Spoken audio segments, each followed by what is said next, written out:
everybody, lots of police officers.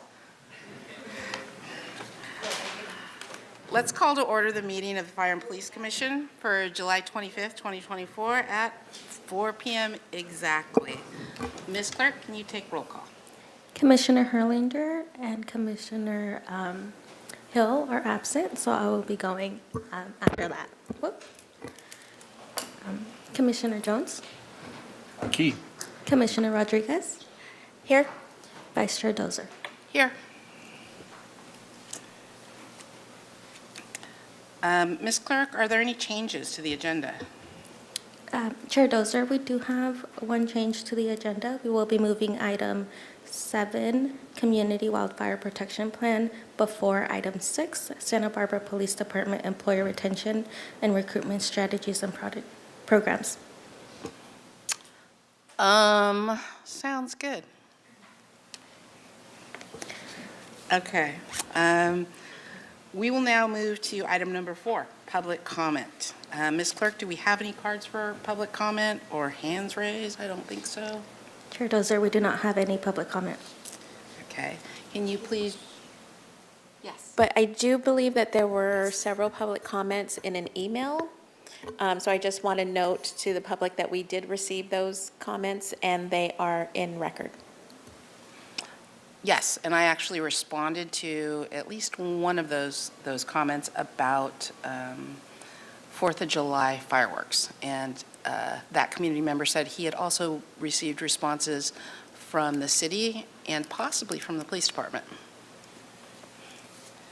Okay. Can you please read, Ms. Clerk, the first agenda item? Item 5, approval of meeting minutes from June 27, 2024. Are there any changes to the minutes?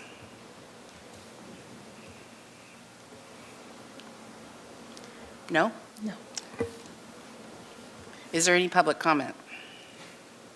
Chair Dozer, we do not have any public comment. Can I have a motion to approve the June 27th minutes? I'll move to approve. I'll second. Thank you. We have a motion from Commissioner Rodriguez and seconded by Commissioner Jones. Any discussion or objections? Hearing none, let's go ahead and let's vote.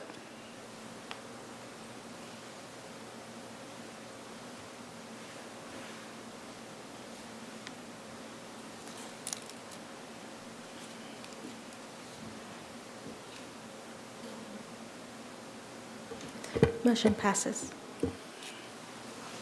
Ms. Clerk, can you please read the next agenda item? Item 6, Community Wildfire Protection Plan.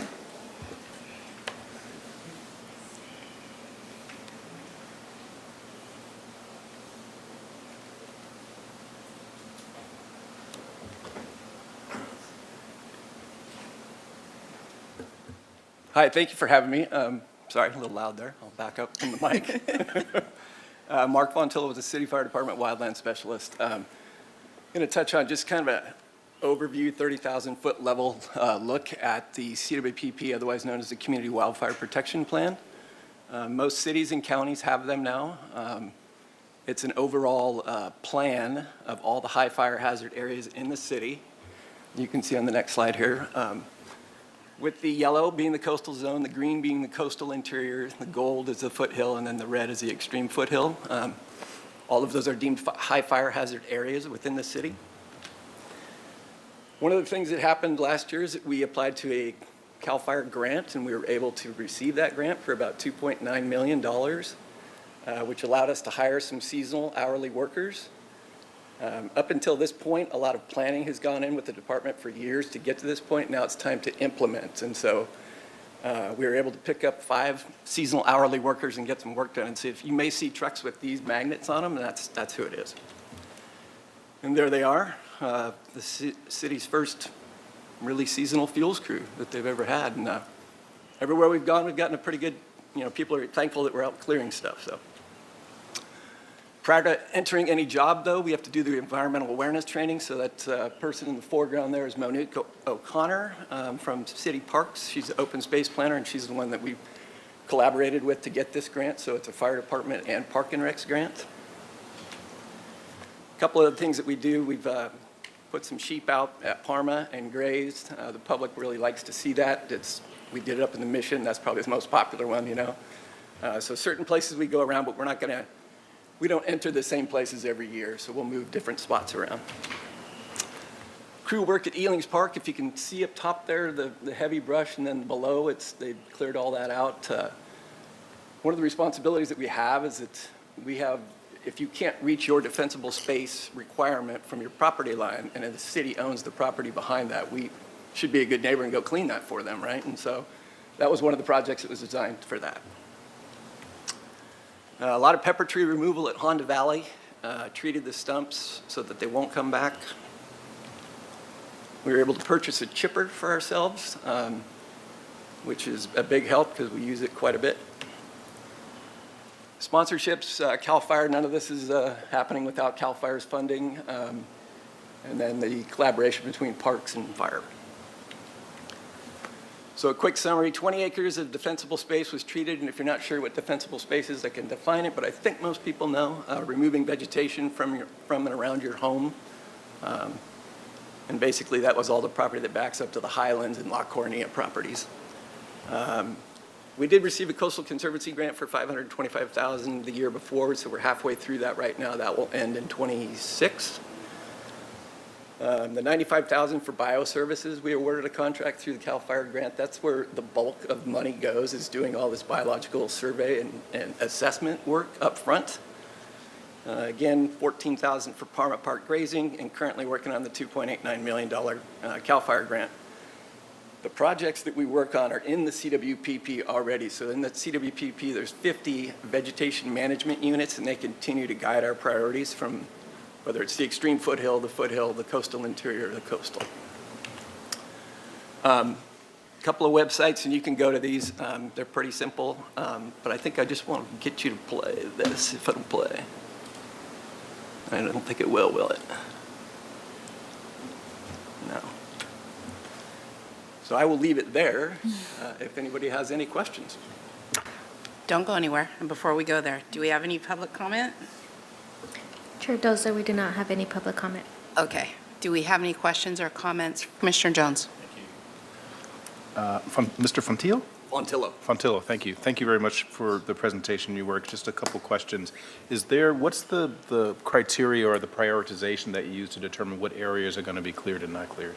So the CAL FIRE grant was written with all 18 open spaces and parks within the city, and a lot of those are in the VMUs. And so if you look into the CWPP, some of them are medium priority, some of them are high priority, some of them we can't get to, private property-wise. I mean, we can get there, but with the grant money, we're limited to some of those areas. Now, I can also use CAL FIRE hand crews from Ventura to come up and do other projects on private property.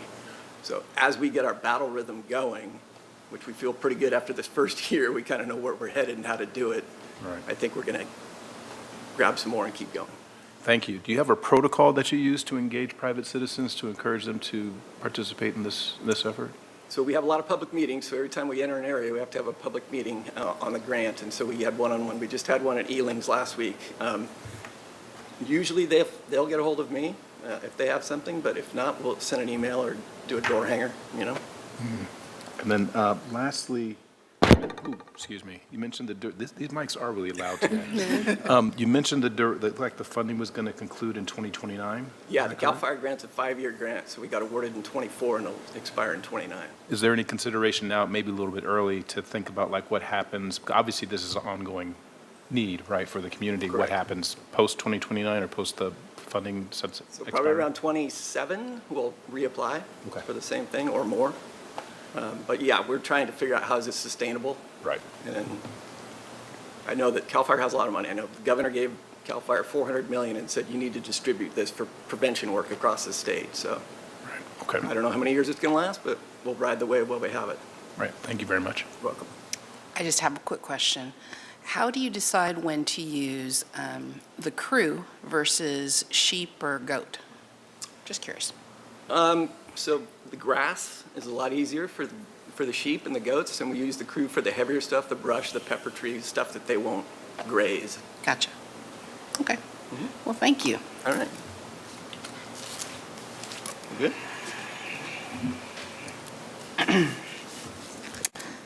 All right, Ms. Clerk. Can you please read the next agenda item? Item 7, Santa Barbara Police Department Employee Retention and Recruitment Strategies and Programs.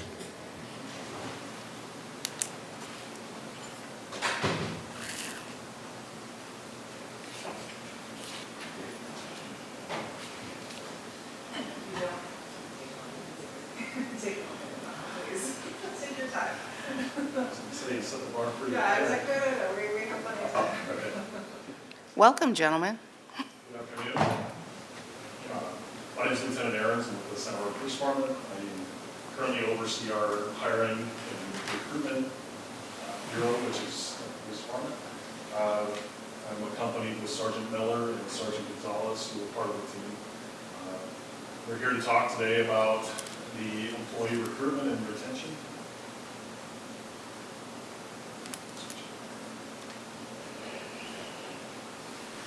So we're here today to talk about the recruitment. There we go. Okay, that's much better. So we're here today to talk about the recruitment, hiring, and more importantly about a year in review of what we've done throughout the year. Prior to, I was recently assigned to this bureau, and prior to this, I was working in another section of the bureau, so seeing the changes that have taken place in the year of my absence, I was able to look to see the differences and the improvements over the last year. So to go forward, the agenda that we'll go over is the recruitment, both past, present, and future goals, our hiring, both past, present, and also the future goals, and some of the challenges that we've been facing with hiring, as well as retention. Starting with our recruitment, some of the marketing strategies that we've done periodic ads. So again, looking at the past of what we've done, the periodic ads, there was no essential budget to that. So the ads that you were able to do were very limited, as well as career and job fairs. Again, that was finding the funding for that. Since then, the department's created a budget for the recruitment. And moving into the present now, we've created a meaning and a slogan with that, which is finding meaning in paradise. And that encompasses what the responsibilities are of law enforcement here in the city. Santa Barbara is a paradise, and with that, you want to have meaning here, then join the Santa Barbara Police Department. In the past, we've had referrals through recruitment and incentive programs. That we're looking at changing and improving upon that. But in the past, we've had an incremental bonus, which was a $3,000 recruitment incentive, which goes to city employees who refer police officers. You would get essentially $1,500 up front once they are hired, and another $1,500 once completed a probation. And it's been consistent through the year. The other thing that's changed quite a bit is our internet presence. In years past, we've had a limited website as well as Facebook only. We've expanded upon that. We've created our own department website specifically tailored towards recruitment, which has a wealth of information, recruitment sites, recruitment locations, testing opportunities, like what to look for as far as testing and what to expect, and recruitment videos as well, which gives a little bit more insight into the department, and so people might have an understanding of who they could work with.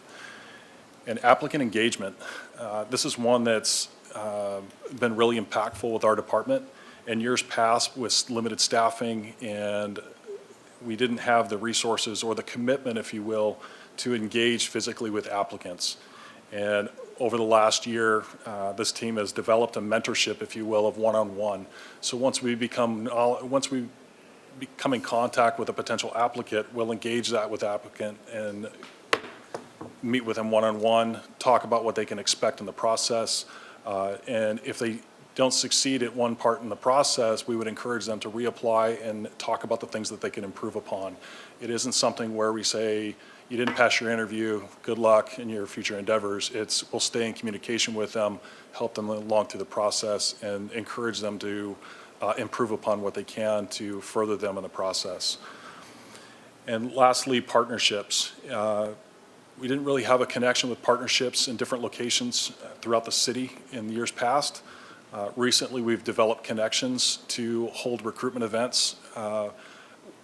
One connection that we have is Santa Barbara City College, and we stay in contact with professors at that location and who are consistent referrals for us for students who might be attending criminal justice courses there in developing connections, as well as Parks and Rec.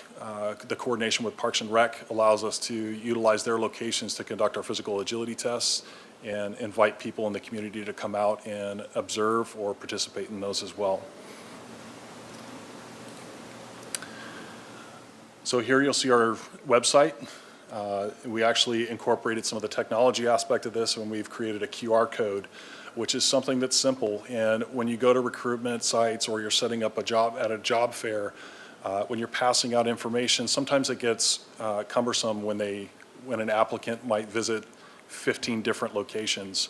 What's unique about the QR code is we can have an applicant come up, have them scan it, and it's attached to their phone, and they can quickly connect with an officer.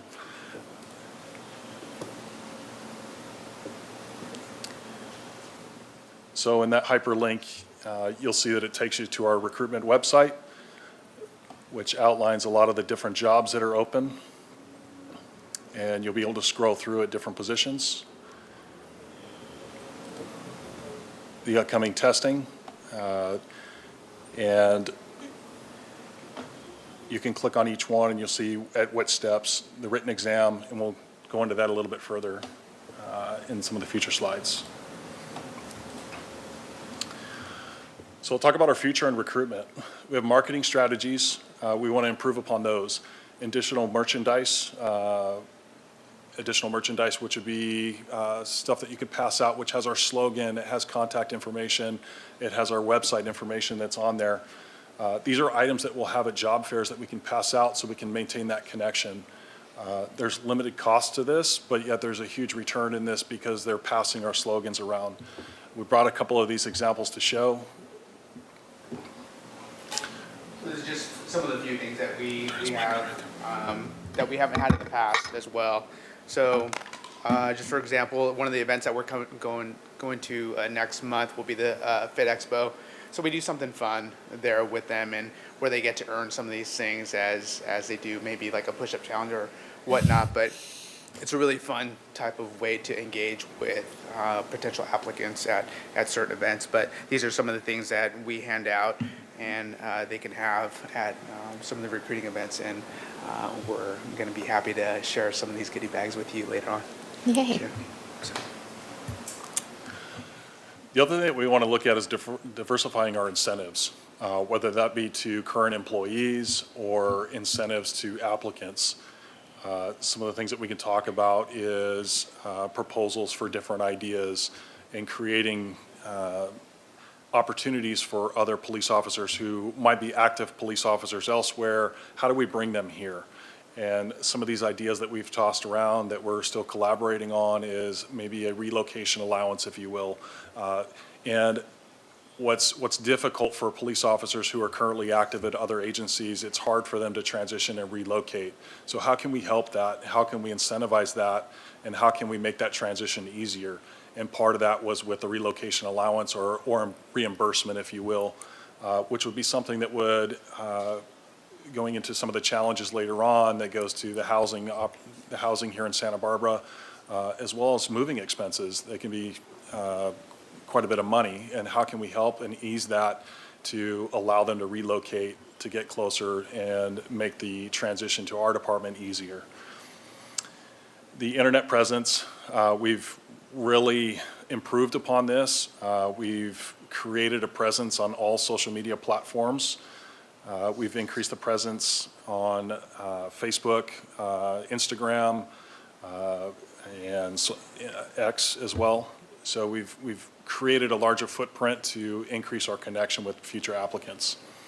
And the other one is applicant engagement. Sergeant Gonzalez has been on the forefront of developing these workshops, and again, it takes the applicants who might not have passed the oral board interview, but the supervisors or the panel members that sat on that oral board see something in that person, and although they might not have passed, they are a potentially good applicant, and how can we help them get across that finish line to be part of our team? And part of that workshop is expanding upon that, so it's not just applicants, but any potential applicants or community members that want to come into that process. And the workshops are very unique because it's not just tailored towards police officers, it's tailored towards all positions at our police department. It's just having people come in from the community and have an understanding of what the culture is like inside the police department and the family aspect that we have and the community within the department itself. And partnerships. Again, this goes into the community and how we can develop those connections with the community. We've been in past discussions with Santa Barbara City College and holding mock physical agility tests at the football field, and inviting students, whether in the athletics department or criminal justice department or anywhere else on campus, inviting them out to come out to try the physical agility test and engage one-on-one with officers and who might not have ever had an idea of joining law enforcement, and that could be the actually first contact that they have, and create a positive one. The other thing that we've really developed, and it's still a work in progress, is the development of a recruitment video. And it's not just one, it's several videos. And these are very unique because they're different concepts. They're following officers with the department, explaining what their day in the life of a police officer is, and showing a little bit of what their life is outside of the police department. And I have one of those videos that I'll play for you now. Hi, I'm Officer Angela. Oh, is the audio going to play?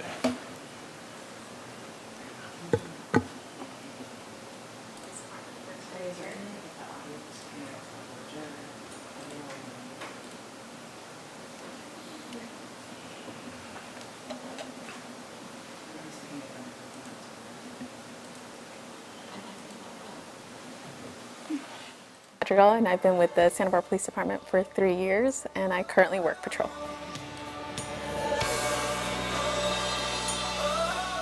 Something that drew me to the Santa Barbara Police Department was that I was born and raised here, and I saw how officers interacted with the community, and I wanted to be a part of that and give back to the community that I was raised in.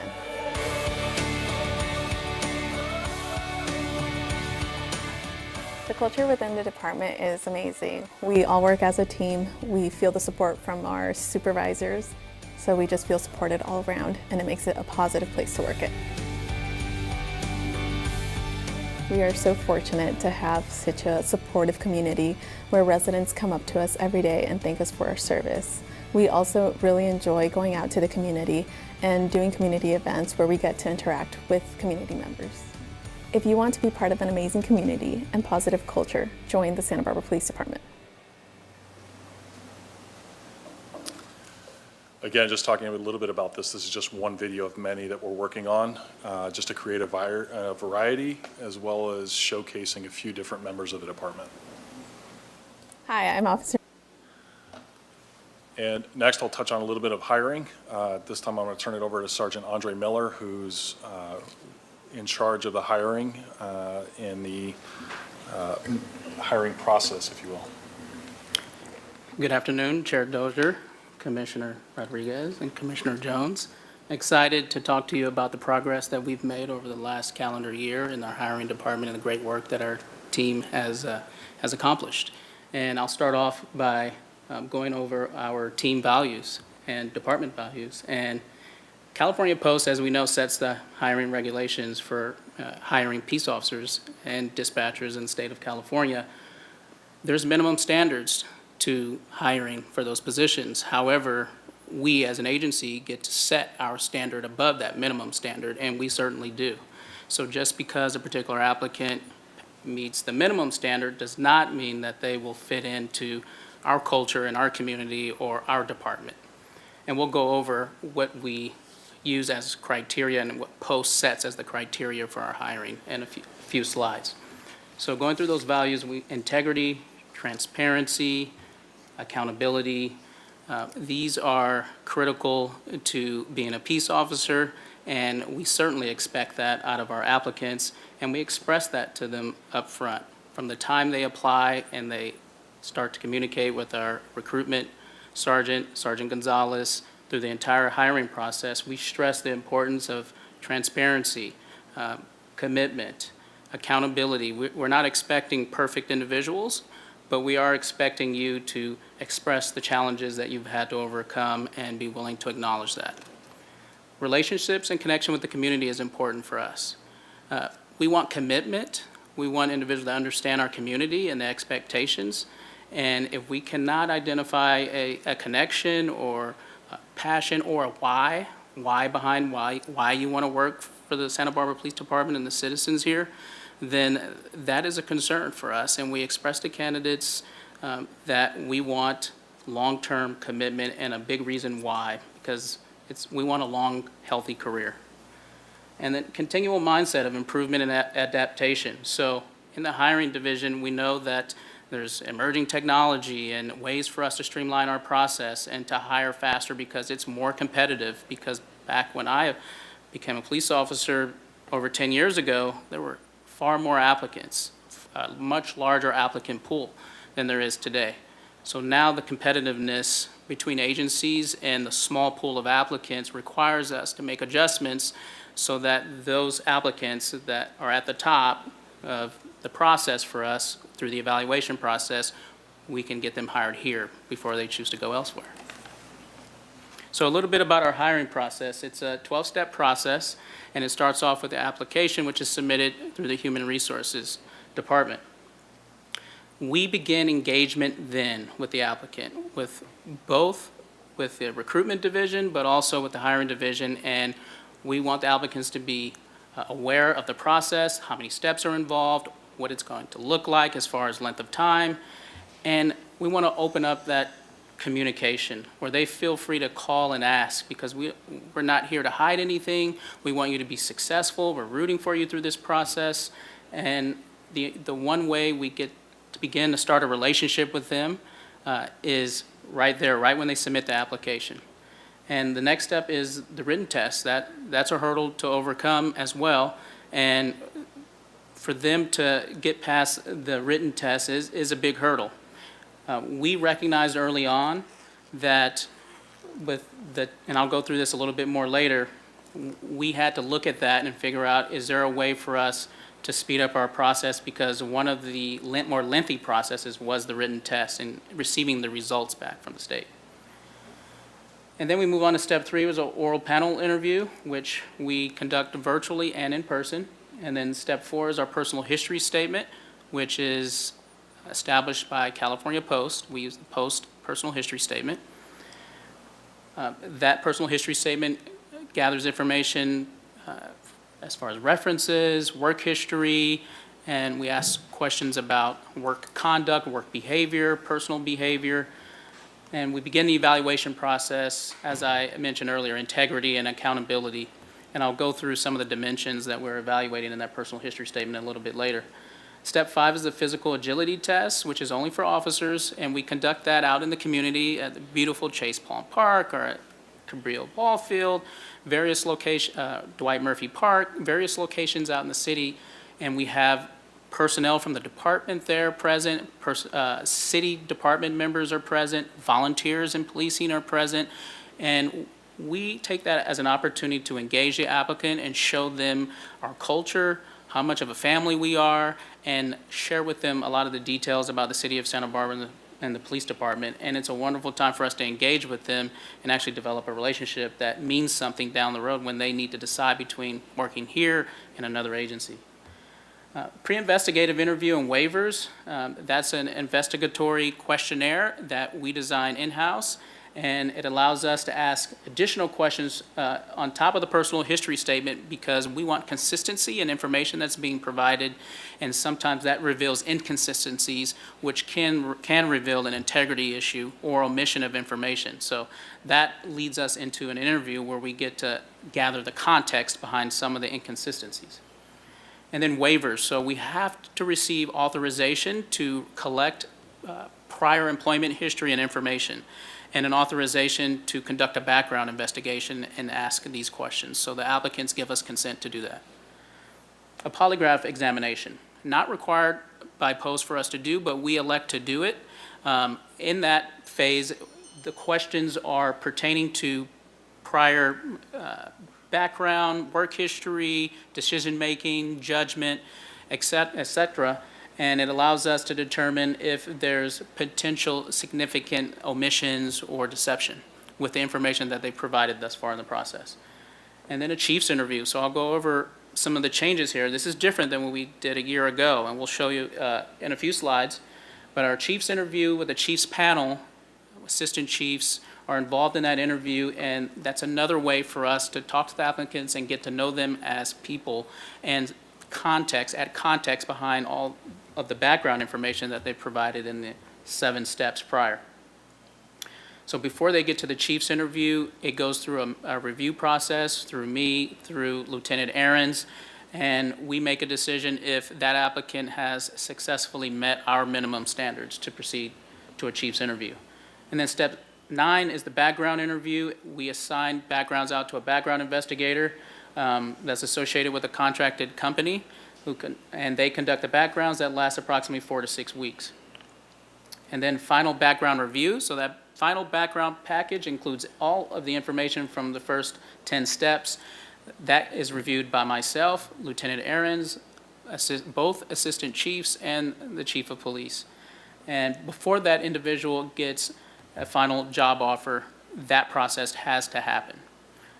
But before the final job offer is done and after that final background is signed off, we are then able to conduct a psychological and medical evaluation, which we contract that out to a doctor and through a clinic for them to conduct those physical medical evaluations. And once they pass all steps there, then we proceed to the final job offer. So the written assessment is, we want to point out here, there's three options. The Pellet B, which is the post entry-level law enforcement test battery.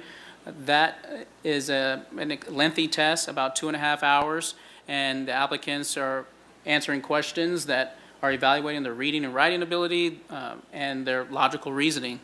Post wants to establish a standard of logic and reasoning, reading comprehension, a basic level to be a police officer. And we also are allowed to have other options for testing, which is the National Testing Network, which we contract with. And POST allows you to contract out to National Testing Network because POST says that you're required to have a professionally validated test, which allows us to have our own in-house tests. And many agencies across the state of California do. And I'll go over our own agency test here in a minute. So our minimum score for qualification on that written test is 70%, and I'll explain how we come up with that 70%. So our oral interview assessment, this is required by POST. They require at least 1 oral interview, but as I went through those 12 steps, we do approximately 4. So we do more than the minimum that's required. Our panel interview, our pre-investigative questionnaire interview, with an investigator, myself, or another certified background investigator that has been to background investigation school, and the chief's staff interview as well. We also have the background investigator who conducts another interview with the applicant upon assignment of the background, and they go over all of the information from the polygraph to the personal history statement to ensure that we haven't missed anything. The 6 factors that we're evaluating in the oral interview assessment: experience, problem-solving ability, communication skills, interest, motivation, interpersonal skills, community involvement, and awareness. POST has a standardized question bank that we use to develop our questions. So we take that directly from POST. We are also allowed to include scenario-based questions that are specific to actual police scenarios. Not anything that we expect them to know as far as policy procedure and what you would learn in the academy, but just we are evaluating reasonable thinking and going layers deep, critical thinking. And we are looking just for reasonable decision-making, not perfect answers. And then the oral panel. So we certainly attempt to identify a diverse panelist, or panel every time. That is important for us, and we're required, post only requires one department member or the chief of police to conduct the interview, but we go beyond that. So we at least have one department member, but we also want a community member involved in that and a non-sworn professional staff member involved in our oral interviews, because we want a diverse panel coming from multiple perspectives, and it gives context to the questions that we ask as well from different experiences. So as far as the hiring dimensions and assessments, which are set by California Post regulations, moral character, handling stress and adversity, work habits, interaction with others, intellectually based abilities. So there's a lot within that, because just because you might have made a mistake in your past doesn't mean that you can't be a police officer. It just means that we need to look deeper into it and determine how long ago that happened. What have you done since? How have you overcome those challenges? What do your references say?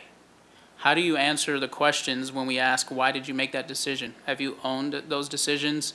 And are you working towards something better? So this allows us to have a foundation and a framework to work from and identifying the key areas of moral character. And that's what POST is really getting at, is the candidate's moral character. So I want to draw a distinction between the hiring process that we conducted a year ago, and there was a handwritten application, but now they can do the application online. 45-day waiting period. So there was a waiting period between when you applied and when you heard back from us, because we had certain dates that we tried to keep consistent throughout the process.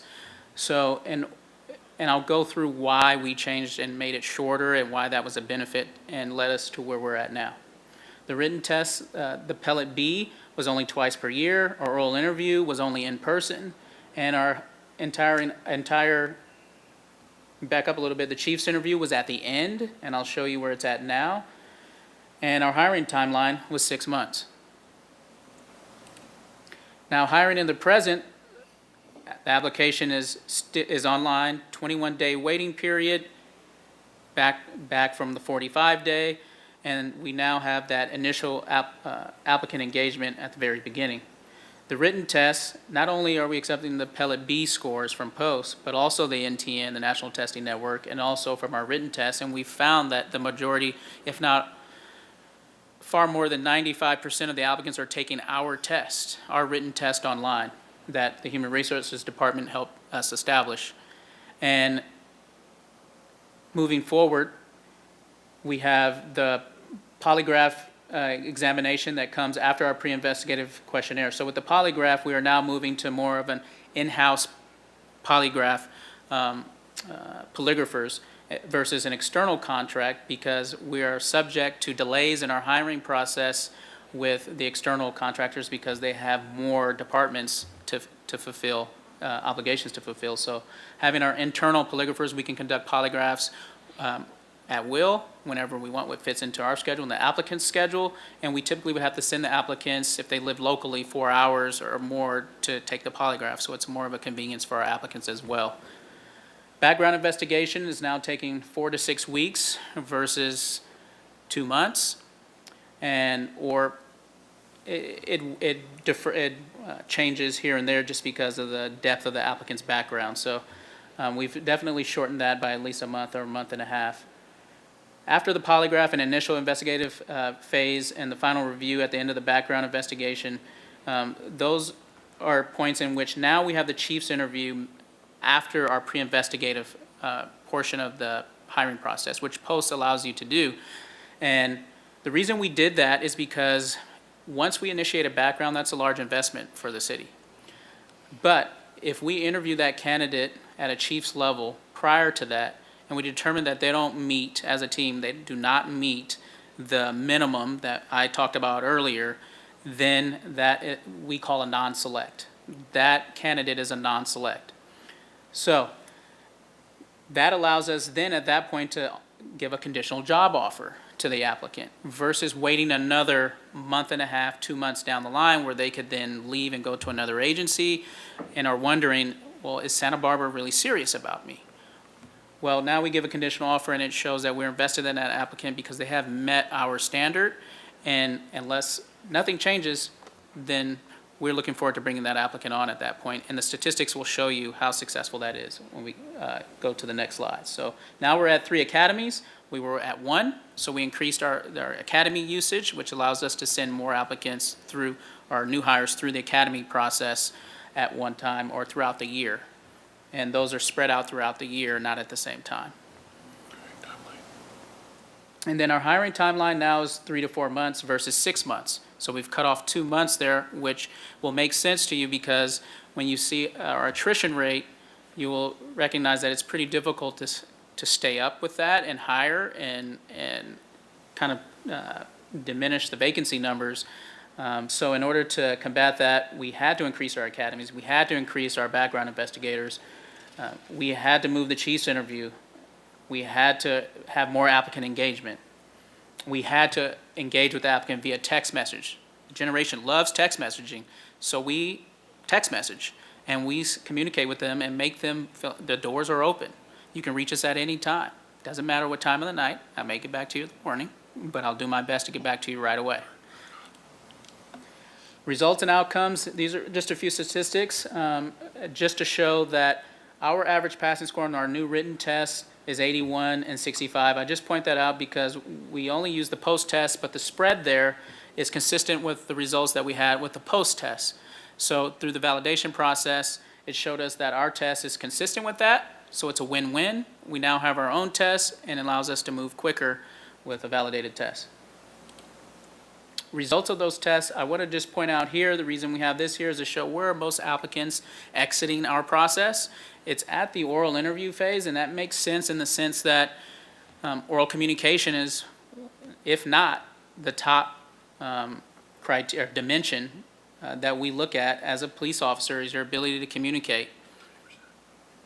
So if you look at the statistics here, it's 30%. I know it's the formatting's a little off. And if you see interview non-select, that is explaining that that applicant, just because they met the minimum standards, there could have been a maturity issue as well, or they didn't meet that bar that I talked about earlier. One thing I'll point out too is the failed background portion is less than 1%. And that's attributed to this team's performance in changing of the process and doing the pre-investigative questionnaire before going into backgrounds, identifying those candidates who are going to pass a background. That's important because it's saving cost with the city, because we're not spending that time. We're not necessarily counting that person or anticipating that person passing a background and finding out later on.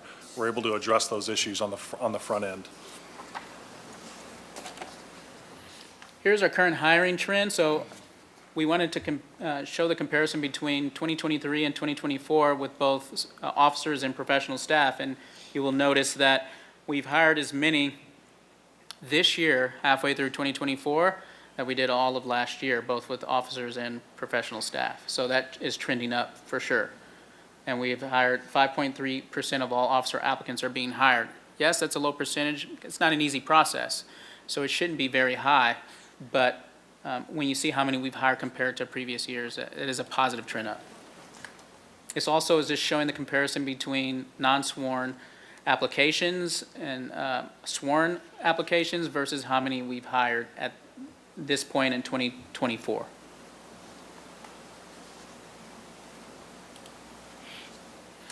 So this is to show the separation trend, and when I say separation, that's retirements or officers leaving the department to go to other agencies or to go to another career.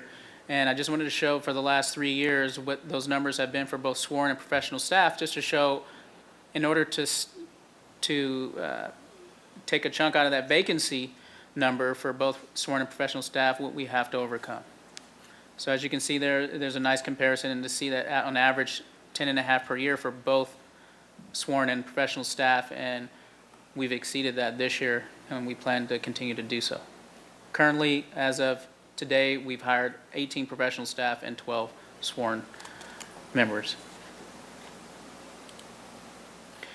A little more in the numbers. So at the top, you have our new hires from 2022 through 2024. That 33 number also includes academy incompletes, which are individuals that started the academy but did not successfully complete the academy but were hired. Sometimes those individuals are then offered other jobs that are vacant in the department if they so choose to want to apply for those. And all of our police department teams, I'm proud to say, have bilingual capabilities. So we wanted to break down a little bit of that for you. So with 25 males and 8 females, that is consistent and a little bit better than our overall department breakdown of male and female. So we're consistent there. And also with bilingual, we have 37 certified bilingual officers in our department. We just hired 15 in those 3 years. And also our local ties, which is important for us, is to hire locally. So when you see that number of 53% of those hires, that's positive, but we want that number higher as well. And down below, we have graduation rates. So as you can see, we want to hire the best because we want everybody to come back. We do not want to send anyone to the academy to fail. We set them up for success with a pre-academy program before they go. So that's why our percentages are high. We do not send applicants to the academy and we have this feeling of, well, we'll just hope they can get through it. We're pretty confident if we hire them and they go through our pre-academy that they will succeed. But of course, some people unfortunately will not. And then sworn officer departures, again, it just shows the breakdown for the last 3 years. If you look at the percentages of resignations and retired, I wanted to show what that is as far as departures.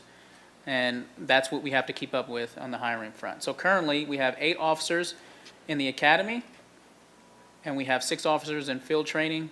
And I'm happy to say we also have 10-plus applicants and backgrounds right now in preparation for our next academy coming up. We currently have 15 vacancies for police officers, which we're pretty close to being able to fill all of those positions. And we'll show that here with our functional strength.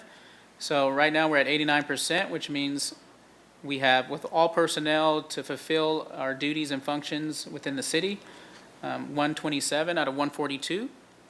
Our goal is that 142. However, if you look at the actual, that's considering those that are currently injured on duty or out for other reasons. So as you can see over in the far right, it just shows the progress we've made over the year. So back a year ago in July 2023, we had 50 vacancies of all staff. We're now down to 28. And if you see the breakdown there for vacancies of sworn, we've almost cut that in half, and we've exceeded that for our professional staff, which is almost completely full. So what's our future look like? There's a lot of technology out there that can help streamline our processes. We still use binders as of today and paper, which causes some delay with transferring information to and from. But I'm happy to say that we're in the process of bringing on a cloud-based digital platform, which is integrated with California Post, which is positive. So that helps us out with auditing and compliance with Post regulations. Increase efficiency, maintaining improved turnaround time for application to job offer. So it's important for us, if we want to stay ahead of the curve, stay ahead of the numbers in attrition, we have to maintain efficiency and we cannot let up. Exceed departure rate is the primary goal because there will be retirements. Unfortunately, there will be injuries on duty. It's just the nature of the job. We hope we have none. But we have to expect and think ahead for future retirements that could be coming. Applicant engagement, that's the key right there. The key is how we engage our applicants, how much communication we have with them, and the feedback that I've received from the applicants is that there is a clear distinction between the effect we have on them in engagement and other agencies that they are entertaining in their job search. Community engagement, we are also establishing relationships with other community businesses to help bring in our new employees, acknowledge and recognize our new employees out in the city, not just at the police department, and our sworn officers, when they come back from the academy, we bring their families in, and we're happy to do that out in the city at different locations, and so are those establishments. So positions still to fill, we still have police officer entry level to fill, and we still are accepting lateral applicants. For public safety dispatcher, we are full. However, we have one overhire position that we are attempting to fill at this time. And I'm happy to say that too, because dispatchers have been, we have had a lot of vacancies for a long time, they work a lot of long hours and do a great job and a lot of overtime. So we have a lot of dispatchers in training right now. Parking enforcement, police cadet, and police technician.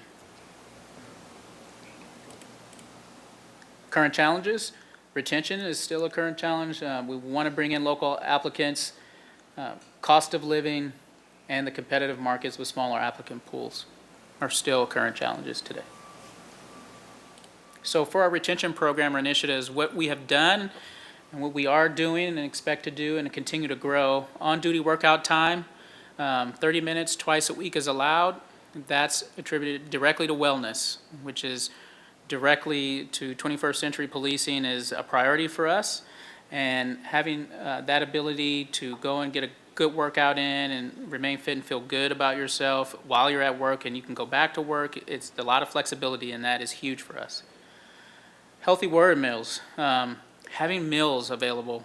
You know, when you're working long hours, if you don't have the time at home to make a meal, you have healthy meals available for you at the station, and that is important for everyone. Even our professional staff, it's available for everyone. Wellness. So annual mental health visits we have, and once per year, everyone goes to an annual mental health visit, and it's for you to sit down and talk to a licensed therapist and talk about what you want. It's not a fit for duty inspection. It is something for you to go out and have the ability to talk to someone and it's confidential. So whatever's on your mind, whatever you need to talk about, that's another resource for everyone at the police, every officer at the police department. And our expansion of our peer support program, so our cadre of peer support members are sworn police officers that go to training and are trained in peer support. So that's another avenue of wellness that's available for our officers if they so choose. Counseling support as well. We still have counseling support through our EAP program. And we also have increased training hours, which is also important, 8,366. So that was one of our priorities, is to continue with training throughout the department, but also advanced training and for career development purposes. That goes to wellness because that is a morale booster when you can start to develop more skills and prepare yourself for the future. Department equipment, so we have new tasers from Taser, body cameras from Linslock, which is awesome, and firearms and new radios because our communications have to stay up with the times, and we've been battling through, updating those, but now we have new radios. And our fleet updates, we have new cars are gradually transitioning into the fleet. We're still using Ford Explorers and hybrid models, and we have AEDs now in every patrol vehicle. Just to talk a little bit more about the equipment, and the huge accomplishment of that is, for the last several years, our department has been, just making do with the equipment that we had at the time. And there's been a huge initiative by the police department staff to purchase the new advanced taser system, purchase new and updated firearms that we didn't typically carry. And an example of that and the importance of the updating of the equipment is when we used to send recruits to the academy, a lot of our recruits were the only ones there with the new optic systems on their firearms. The academy staff had increased their firing qualifications, which also made it difficult for our recruits to use the current weapon system that we had. And it made it very difficult. And with the great potential of losing applicants in the academy, there was a push and a very quick purchase of the firearms to implement that and to get those firearms issued directly to our recruits to go to the academy. And I'm happy to say that since that, we haven't lost any recruits to firearm qualifications since then. But then it just goes to the intent and the spirit of purchasing the required equipment to make our job easier, more reliable, and make us more efficient as police officers.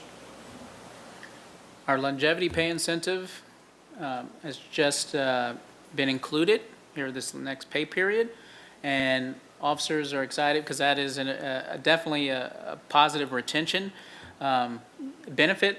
At 5 years, you receive 2%, and at 10 years, you receive another 2%, and at 15 years, you receive another 2%. So, and that was retroactive. So for our officers that have 15 plus years, they received a 6% increase to their base pay and at 10 years, you received a 4% to your base pay, and at 5 years or more, you received 2%. And then patrol schedule change, so we worked with a cadre to develop an 11-hour patrol shift schedule, which allowed us to work towards minimizing and hopefully getting to a point where we can take away mandatory overtime, because now we have more overlap of patrol shifts, and then we rearranged our patrol staffing to have more officers on the streets at the time we receive more calls for service, which will then directly correlate to getting the calls quicker and lower our response times.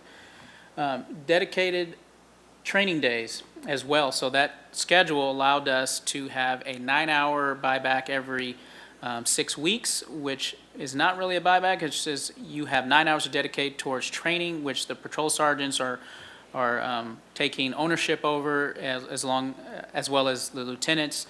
On the field operations side, to get specialized training, it could be training outside, post-training outside of the department, but we can also establish our own training in-house.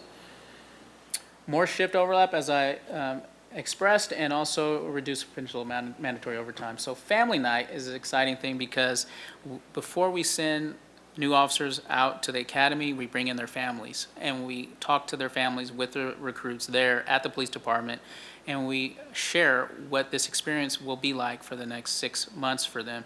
And we answer any questions the families have. We offer our phone numbers, and we engage with the families and express, we're here for you. This is a family affair, so we're doing this together. Reach out to us because you may not hear much from your loved one for these 6 months, and you might want to call us because we're there to ease all of your concerns. So we feed the families, and we show them around the police department, and it's a great time. We bring in command staff, and we bring in officers who had just completed the academy to share their experiences. It's all for setting them up for success, but not only the officers, but the family as well. And then employee recognition, as I mentioned earlier, it's all staff. It's professional staff, and it's sworn, and we want to recognize our new employees and make sure we all know each other and that they feel recognized and that everyone is valued. And the police academy housing, it's definitely an incentive that not every department does, but we provide housing when they're away at the academy. So for families that are concerned about that piece, when their loved ones go away, they know that they're going to be in a place that the police department has established through the city and that it is set up for their success. They don't have to worry about the furniture. They don't have to worry about the bed that they will sleep in. We just want them to worry about accomplishing the tasks of the academy. And we're available for questions. Wow. Sorry for the length. Thank you. First, are there any public comments on this item? Chair Dozer, we do not have any public comment. Commissioners, questions or comments? Commissioner Jones. Thank you. Thank you very much for such a thorough and comprehensive presentation. That's a lot of information. And Lieutenant Ahrens, is it AARON? AHRENS. Close, brother. Close, all right. But thank you for that very much. Just a couple quick questions. With regards to the incentive program, do you feel, how effective do you think it's been used in the past in terms of your recruitment efforts? I don't have the actual number, but it's been used very few times. I can actually, She has it. let me just sneak in here. Okay. It's actually been used more and more lately. He doesn't see them when they come through because the employees submit them. There's a process for it, but we've actually seen an increase in that because we have some employees that are really good at reaching out to people that they know in their community that they may meet at the gym or other places. So we've actually seen this as something more and more that's being used. Thank you. Next question is, with regards to the community partnerships, obviously it's kind of our role here as well to kind of help support that. So I was wondering if you had any other ideas or suggestions or would like some additional support or feedback in terms of other possible community partnerships. Well, now that you mentioned it, we're looking for locations to hold our recognition and swearing in locations. We're open to different locations. Our most recent one was held at Hilton of Santa Barbara. Great venue, but again, we'd like to spread it out and not just keep holding it at one venue. But in putting the word out, if there's other locations which would accommodate 100 to 125 people at different venues throughout the year, that would be helpful. But that's been one challenge is just finding locations which are somewhat cost-effective in that. There are locations, but there usually is a substantial cost to that. But again, there's some locations that have been very helpful to us in talking about the zoo, for example, the Natural History Museum. They've really opened it up and welcomed us. But again, we're staying open to that and finding different locations. It helps with the community engagement aspect. I'd like to add, Commissioner Jones, that on the community engagement front, I'd like to also increase the involvement from community members with our oral interview panel. So if you have individuals that are interested in being a part of that process, I'd love to expand that. Recently, we've just reached out to PAL, and we have their youth council leadership that are starting to become involved in the professional staff interview process. So it's huge for us to now involve, we want to involve more of the community in that process. And just from a chief standpoint, I appreciate the question. We're also looking for different opportunities besides like SBCC. We've started trying to do some work with UCSB and other where there are not just your typical what you would think is recruitment events, but opportunities to get to know the community and get to know us. So those type of events, we are all about, you know, because we'll go to the farmer's market or other places and just interact, but those are great opportunities, especially we find a lot of our young recruits they may come from different sports teams. You know, there's a team mindset to a lot of the officers that we hire. So those are other opportunities. So if you have those or know of those opportunities, you know, specifically related to recruitment and hiring, we're all about it.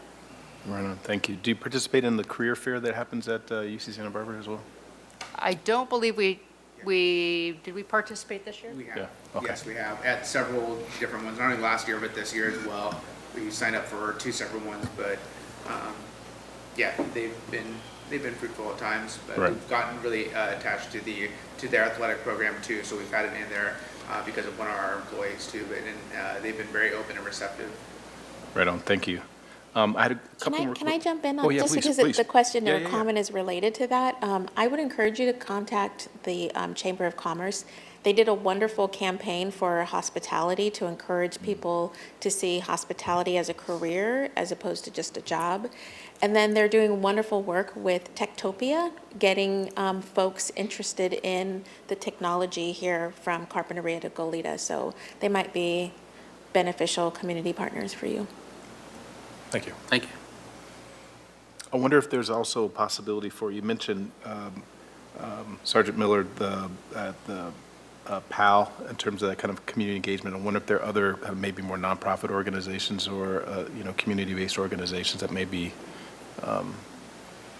viable considerations. Yes. Yeah, we have used them in the past, Stessa being one of them, has been super helpful with us in participating in the interview process. Thank you. A couple more, if you don't mind. With regards to the recruitment, I wonder if you're seeing trends. Housing obviously is like one of the toughest issues in terms of recruitment. Police department, private, UC Santa Barbara, we're all experiencing it. I wonder if you're witnessing some of the outcomes of your recruitment efforts in terms of housing trends and where folks are ending up, or, you know, your ability to recruit based upon the cost of living in this community. A lot of the ones that we're hiring locally still have ties, so they're still here with family, which is where we're most successful in recruiting locally. I will say, I'll give an example. We just did a promotional exam for commander, and we opened it up to the outside. We had a lot of outside interest. However, that was the big hurdle. It was the relocation piece, was, you know, trying to afford to move their family here at that level in their career was a huge challenge. But we're seeing success locally if they actually already have family ties. And then where we see the success, because when we do department head interviews, we have these conversations when, you know, they're looking at different agencies. And so we ask, you know, well, if you applied to Oxnard or here, like, but you live in Ventura, why would you come here versus go there? Right. There are some people that have the preference of not working close to where they live because they want a little bit of separation. with that, so that when they go out to dinner with their families, they're not necessarily going to run into someone that they ran into on a call for service. So for some people, that is also a draw. So there is a piece to that, that they like just that 20-minute separation works for them. So, there is two different perspectives to that. Thank you. Can you unpack the physical agility piece that you had mentioned, and why is it only for officers? So the physical agility test is one in which, as a department, we have the ability to kind of shape that. We choose to only do it for officers. And the reason we do it for officers is because there's a minimum standard that must be met in the academy. So in order to prepare them for the academy, we want to make sure that they meet a minimum baseline. They don't have to be perfect, but we do have a standard that we can then correlate to success in the academy.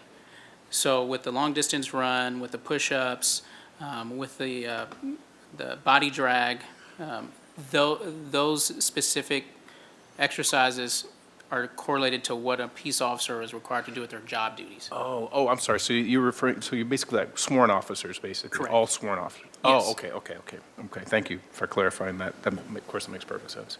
And then lastly, do you have a target ratio? You talked about the difference between sworn staff and professional staff, and so you put up a graphic on that. Hi, I'm off. Is there a certain ratio that you were aiming for in terms of the numbers of sworn or professional staff, or is that just the numbers that you've been able to achieve to date? So that's not based on a ratio. Okay. That's based on our actual positions that we have. Okay. So we have 102 sworn positions, and then we have, let's see, let me do the quick math in my head, about 70, I think it's around 78 positions that are professional staff positions. So fully staffed, we're at 210 total. Got it. Without our hourly or our volunteers. So that's that number we're trying to achieve, but they're position-based. If you look at our full-time equivalents within our budget, each one, there's so many record specialists, there's so many of each of the positions. So it's not a ratio, it's the positions. Got it. Thank you. No more questions. Thanks. Okay. Commissioner Rodriguez. Yes, thank you for that thorough report. So if I saw this correctly, in the last 3 years, you hired 33 new employees and then 31 separated. So I'm curious what your percentage of new hires are, if you know that or have a rough idea of like maybe 3 to 5 years or less. And then I'm just kind of curious with that, how are you managing the intellect or the institutional knowledge that's leaving? So I couldn't give you the percentage. We'd actually have to run the numbers about how many years everyone has on. We certainly could come back with that later, but it's not something that I have at my fingertips right now. In terms of training all the new staff, it is a challenge for us. It's one of the reasons that using 3 academies is working for us, because instead of having so many come out of one twice a year, this allows us to have them come out in more often and in smaller chunks in terms of the sworn officers. But, we've had to have robust training programs within dispatch to accommodate it, our records, our parking enforcement, all of the different pieces. There is certainly a great push for all of us to mentor. It's part of the things that we're doing. We've really focused on the training and the succession planning piece. We've had, we've had 2 commanders retire, and the 3rd is retiring next week in the last 3 months. So we're going through that promotional process. But fortunately for us, we still have a great deal of institutional knowledge. It's just trying to make sure that we are doing appropriate succession planning and having appropriate training programs, so that we're training new sergeants, new lieutenants, and having, not just our new hires trained, but all the way through. So it's all part of that succession planning and all the additional training that we're doing. Mm-hmm. Yeah, because I imagine there's specifics about our community, like what Thursday before Fiesta might look like, for example, or what to expect when summer is about to start and schools are, out. So, and maybe that particular house and that particular neighborhood. So that kind of institutional knowledge that I was kind of curious how you're managing. And to give you an example, like on 4th of July, we had our new recruits that just graduated from the academy the day before, actually came and worked, even though they, have not started field training, they're still in post-academy, but they came out and were paired and put in assignments so they could get a feel and see it. So to start to see that interaction. Nice. And before they even go in the academy, we do a week of pre-academy, so they start to get to know people and build those relationships to start to help that. So I've been on the commission for, I think this is my 6th year, and I remember conversations about staffing shortages since the very beginning of my involvement. So with 15 vacancies, it sounds like you're doing a great job, so great job. The video that you showed, really, really well done. The quality is good, it was engaging. And I can't help but point out that the fire department has a great trend. They participated in a trend where they said, if we're firefighters, of course we blah, blah, blah. And so I thought that was a great video, and I'm wondering if the PD is going to do something like that. So we have multiple videos that are coming out. We actually engaged with a firm that's doing our videos. So you'll see more of these videos. They're still in production that will be coming out. But we Great. actually used a professional firm that does recruitment videos, and that is their specialty in designing and knowing what is effective and not versus, we sometimes get stuck in our own little bubble and we think we know what is effective. So we're trying to use those professional staff and those opportunities. Just like I don't know if he specifically mentioned it, but now we have social media interns. Oh, good. So those interns are helping shape what we do, even in terms of what you see on the screen in terms of this presentation, where we as police officers, that may not be our forte. We're used to just typing it on the screen or talking about it, but helping us do our messaging in a way that the community is going to receive it and not just in police jargon or language. So part of that is using those resources, and we have a couple of great college students that are really engaged with us, helping us with that stuff. Nice, because those videos might seem a little silly, the trendy ones, but I think it not only helps with recruitment because it shows the personality of the folks in the department, but it also humanizes our department in the community. Oh, I had one more. I don't remember what it was. I'll think of it. I have a really quick question. That'll give you time to think about it. I think that we've seen some departments, and it might even be many departments for all I know, that are trying to address the competitive nature of qualified officers and attracting them. And some of those departments are offering signing bonuses or relocation bonuses. And I know there's certainly both pros and cons to that kind of thing, not only for your staff that's there already, and just financially how you can do that. I'm curious if you guys can speak to that for Santa Barbara PD. So there are pros and cons to that. I mean, Yes. Torrance PD just announced, I think they're offering a $100,000 bonus. We have a saying that I will absolutely give Assistant Chief Arroyo credit for coining, but we're trying to recruit Division I athletes. So we want to recruit them, but we don't have the ability at this point to offer those type of things. And like I said, there are pros and cons because some will just come for the 5 years and take the money and that recruitment incentive. We're really looking at bringing them into our culture and selling who we are and the culture that we have within the department and within the city, because we want them to be here not just for the financial. I mean, we have to be competitive with salary and benefits. And that's part of what the city's doing in terms of the whole comp and class study that is ongoing, because that is important. Don't get me wrong, but in terms of the incentive, the other piece of that we really are leaning into is we have something special. We have a culture that we want you to be part of. And we care. We're going to show you we care. And that's one of the biggest things. Like, we make them go do a ride-along. I won't hire someone that hasn't done a ride-along. Because I don't want it just to be about you want to be a police officer. I want it to be about you want to be a Santa Barbara police officer. And sometimes we're not going to be the best fit either way. but we want them to know that walking into it.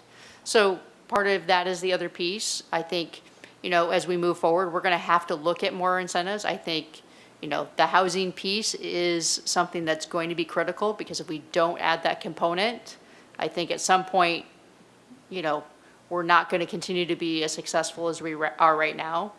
Changing our process, and I have to give my hats off to the team, because they have really taken my expectations and my thoughts and gone above and beyond to make this happen. Their hard work and their exceptional, being exceptional human beings about it. I say two things: you have to be a good person and a hard worker. Can't be one without the other. And all of the folks that are out there that you see here today that are doing our hiring and recruitment are exactly that. They exemplify what we are trying to hire, and really have adapted to the new age, I guess you would say, in terms of recruitment. When I started, there were, you were a number and there were thousands of people, and, they had lots to choose from. It's different now. And it's different about who we're hiring and what they want and what they expect. And we're different.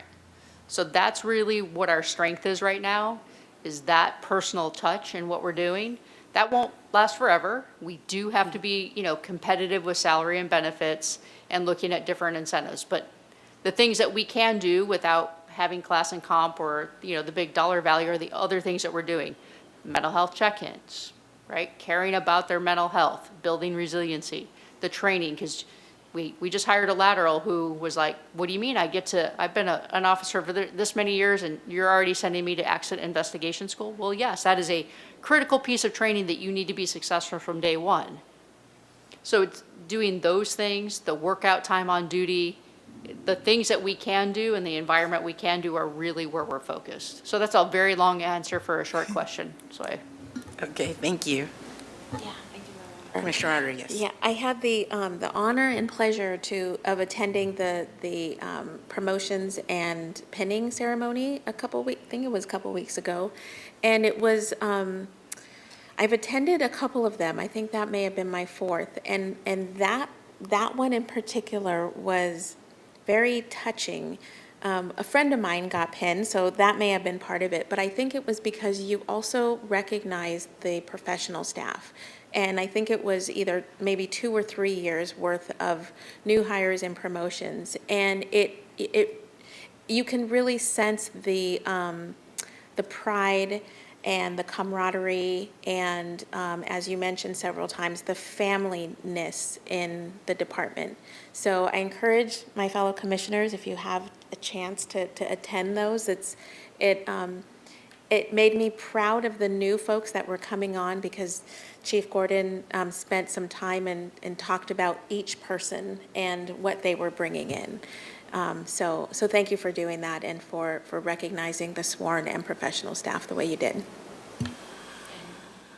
And you can put on your calendars right now that after the next actually not the next, but the September Fire and Police Commission meeting, we will be doing our next swearing in, and it'll be swearing in, promotional, and new hires will be after our meeting that night. Well, thank you. That was really, really excellent. Thank you. You're welcome. Our pleasure, Chair Dozier. Thank you. All right, moving along to the next agenda item.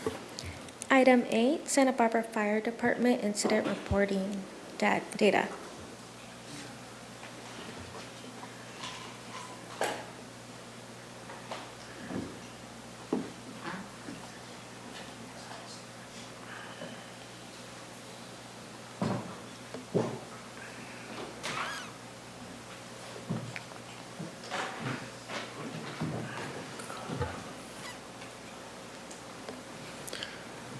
Good evening, Chair Dozier and fellow commissioners. Brian Fetterman, Operations Division Chief for the Fire Department. I think every time I get to come before you, I always have to follow a really tough show. So hats off to the police department again for a job well done. Tonight, just real quick, Q2 for 2024. So from April to July 1 of our incident reports and community engagement. Once again, very consistent numbers across all incident types that we've responded to in the quarter. 2,979 calls from the fire department's response, and the profiles of each incident are listed on the left-hand side. And I think it was down about 31 calls from the previous quarter report. So very, very consistent. Again, I think we've seen that through all the quarterly reports, as we do have a consistent response profile in the community.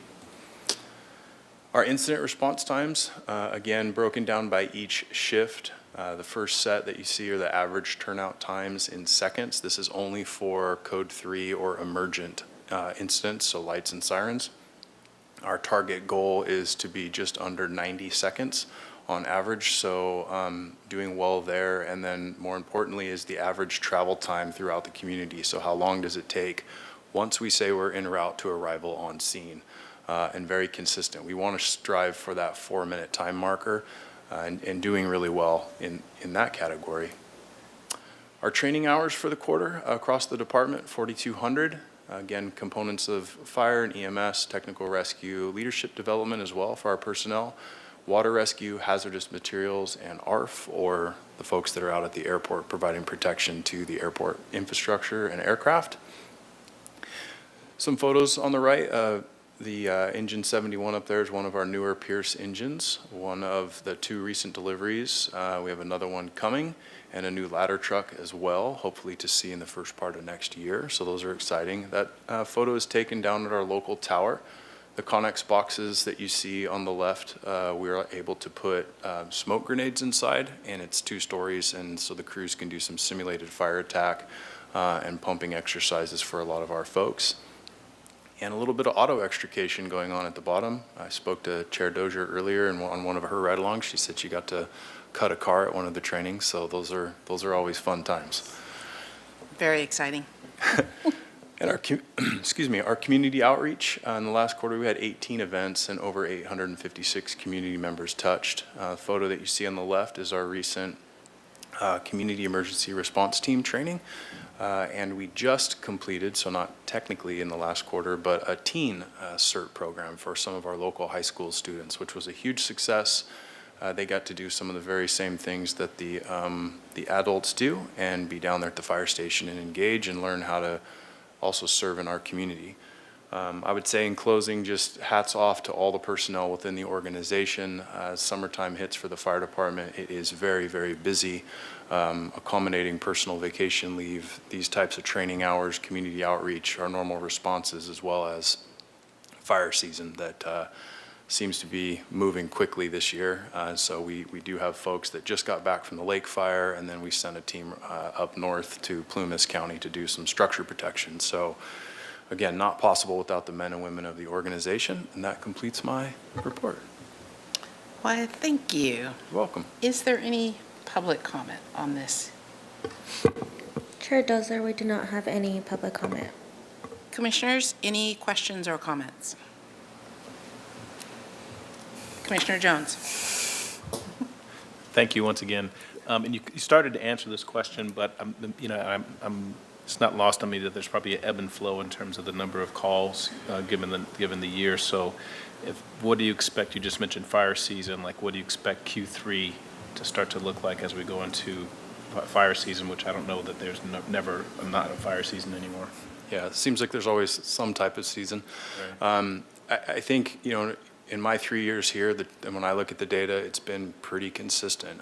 Even getting discussions with Chief Males and others, we do tend to have a 3 to 4% incident increase year over year, which is normal in the fire service. We're hoping, as you heard earlier from Mark Montillo about the wildfire protection work that's being done throughout the community, that we definitely don't see larger incidents. There's a lot of work being done just on the wildfire front throughout our entire county. Santa Barbara County Fire has received grants as well and is doing a lot of fuel reduction throughout the county. And a lot of that was actually a benefit in the recent lake fire. A lot of the structures and community parts that were saved through there were done because of recent mitigation measures. So we're really encouraged and excited to see that continue and hopefully continue to receive funding from the state through the grant programs. Right on. Thank you. Yeah. All right, I don't see any other questions, so Oh, you're. sorry. Wait. Yes, I Commissioner sent it to you Rodriguez. in my head. So I'm always curious about the impact that homeless or the unshelters have on emergency calls or EMS calls. I know it's still early. It's just been maybe a month with the Faro Center opening. Maybe you can help answer this as well, Ms. Anderson. Do you have any insights on how the Faro Center might hopefully ease some of the EMS calls? Are those clients the clients that typically call you? Yeah, we'll have to look at, keep track of more of the data. We do have folks, one of the criteria that we can check in our reporting system is if we believe that it was an unhoused member of the community. And sometimes that is a little bit difficult. There can be some subjectivity to that. So we want to be really sensitive and respectful to checking that box. But naturally, there's going to be positive outcomes, I'm sure, from other community partners to help us. And Commissioner Rodriguez, I wanted to add, it's been a month, and the Faro Center's hours are limited still. We've had about 155 people come through the doors of the center, of which about 80 of those are unique visitors. So we are reaching quite a number of people, but we are looking to, share information about the center hours once they're expanded to a much broader set of the population and do a lot more marketing outreach of the center in the coming weeks. So I think we'll need some time to be able to analyze the data to see if there's impact, but we really hope there is. Thank you. All right, thank you. Now you're a free man. Thank you. Agenda item 9. Ms. Clerk. Item 9, Santa Barbara Police Department Mission Strategies Report.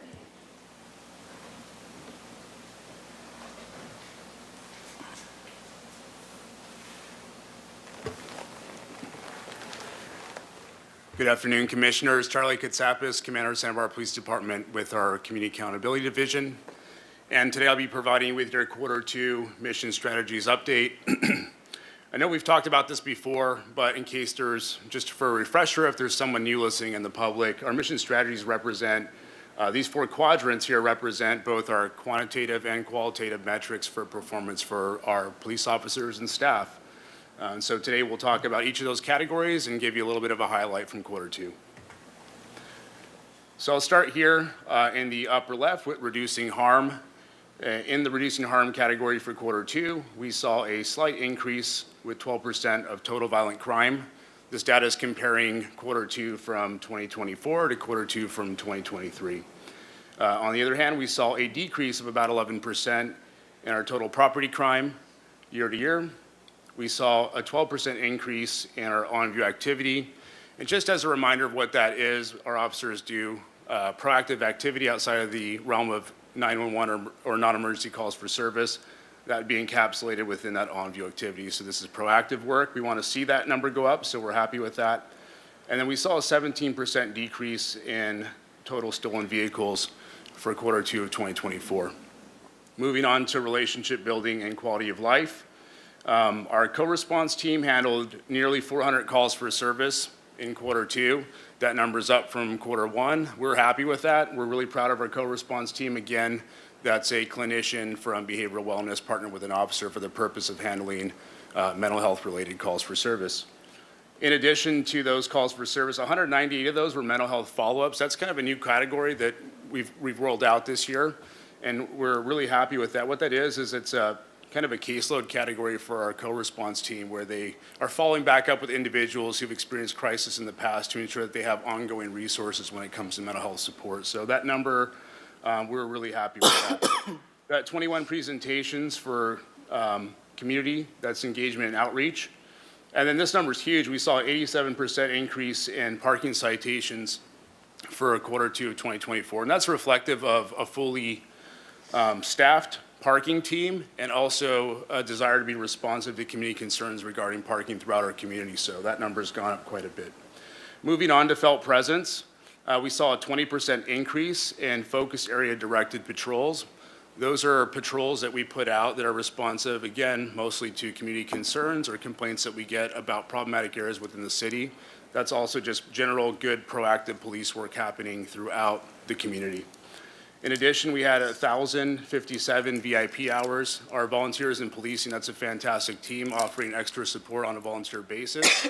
You'll see them at events like the farmers market, on the waterfront downtown, at special events like a coffee with a cop, which we had today.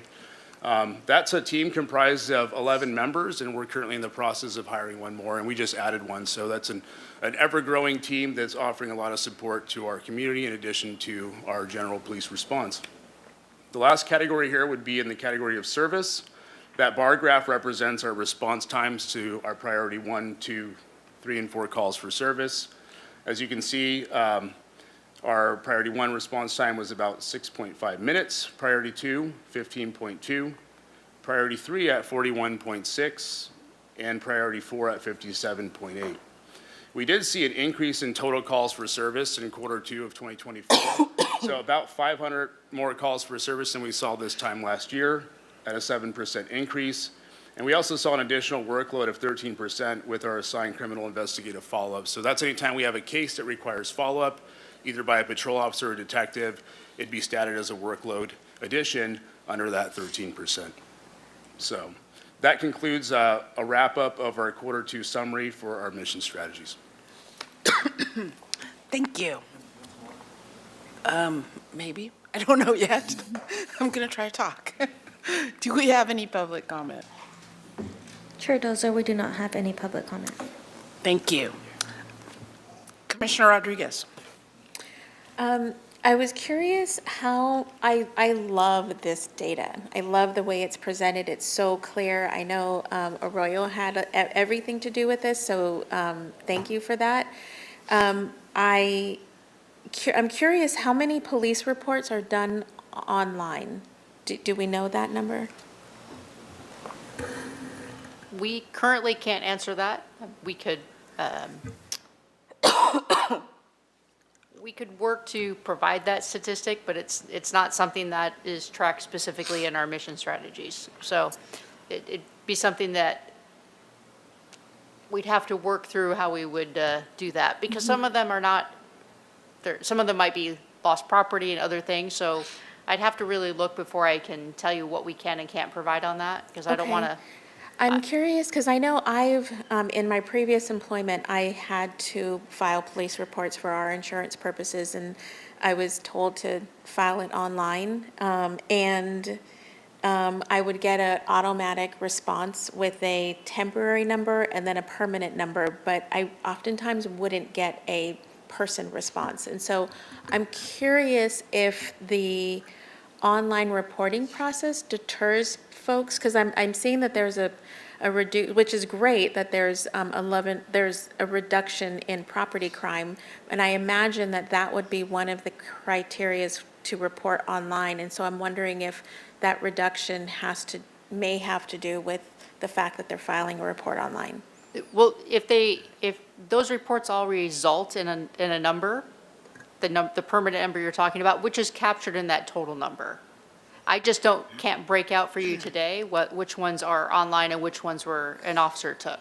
Right, I guess. But those are captured. But what happens with those online reports, if there's workable information, then the person that made the report will get a phone call if there's additional follow-up. So each of those reports are still reviewed. They still go through a queue.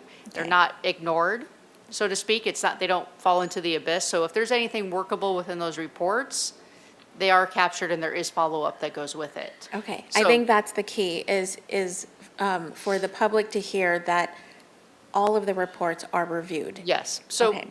they'll go through the queue and say if there's a photograph of a stolen bike that is received in the queue for an online report, that is something that then the officer or the sergeant will put out to share with the officers. Hey, this bike was stolen. Here's what it looks like.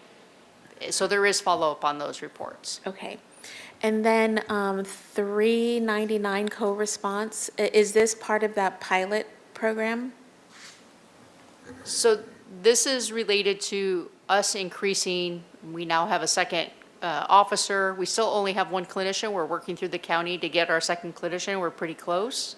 But it's because of the way in which we have changed our co-response. So now co-response responds to a lot more calls for service. We actually track what they're responding to. we now have 7-day-a-week coverage for co-response. So Yeah. we have a co-response officer that works both sides of the week, as we talked about in our presentation. And now we're actually statting all of their activity and what they're doing, and it has changed significantly from what they did before. Okay, I'm sorry, I mixed up the pilot. The pilot was the 5150 program. Yes, and up to now, we actually have not written any 5150 holds by an officer that hasn't been with a clinician. Oh, okay, great. Thank you. That's all. Commissioner Jones, I'm gonna jump in front of you, just because there was something I wanted to follow up on what Commissioner Rodriguez said.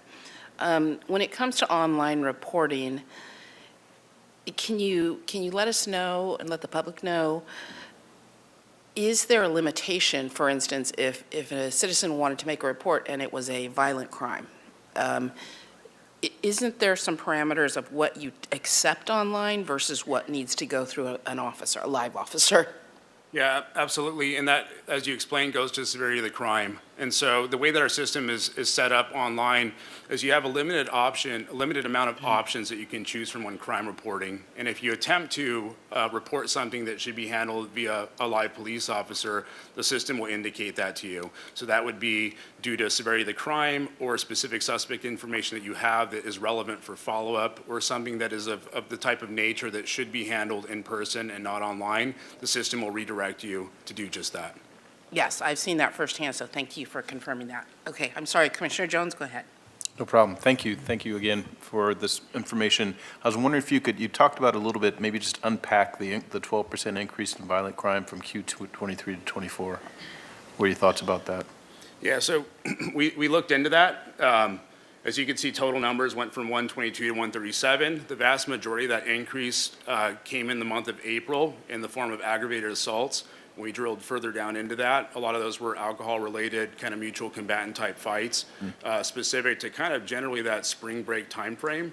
And so we saw that. We didn't see that in the next 2 months. We saw that in April. And so we're hoping that's a trend that was limited just that specific timeframe, but something we could definitely track as we move forward here. Thank you. And pivoting a little bit to the VIPs, I was wondering, you mentioned they're volunteers, but then you mentioned hiring. So is there do they receive any sort of compensation or anything like that? They're strictly straight volunteers?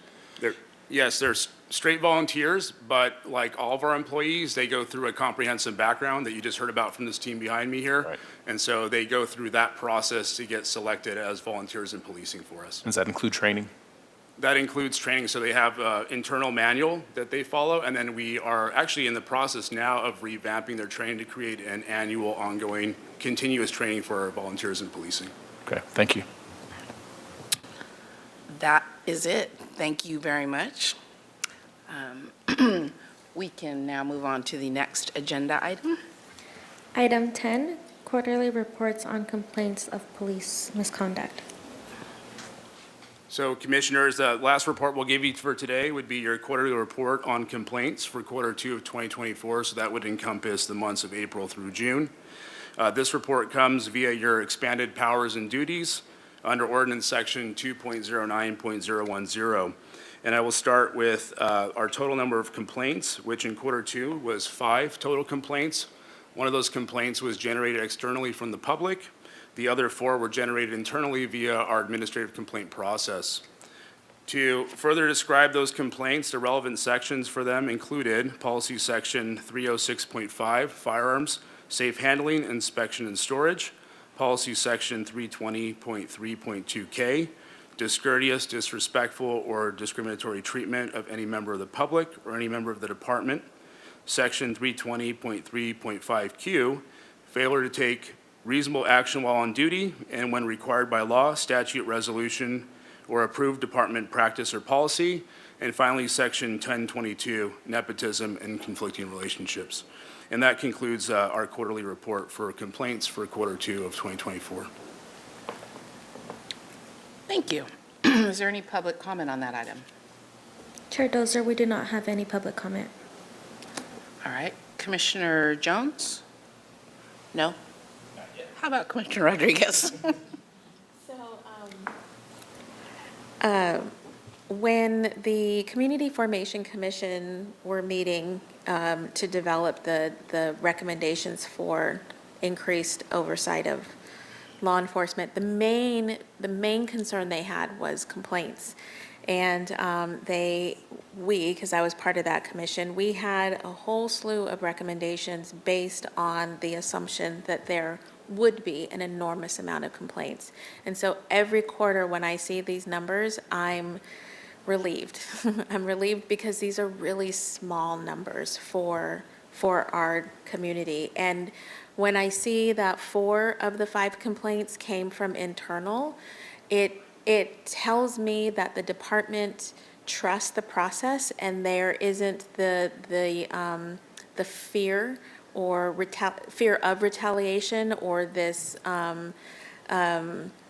feeling of protecting the department, that they trust that they can file a complaint and that it will be investigated appropriately. So I just want to commend the department. I want to commend the chiefs before you who were open to, and not only open, but collaborating and developing the ordinance recommendations, and the city for approving it. And I hope that if there's any comments about today's meeting, that our media or our public will notice our small number of complaints that are coming in quarterly. So great job and thank you. I don't see any other comments. Oh, Aaron Jones, go ahead. Commissioner Jones. I have to make it official on the screen by doing this little button here.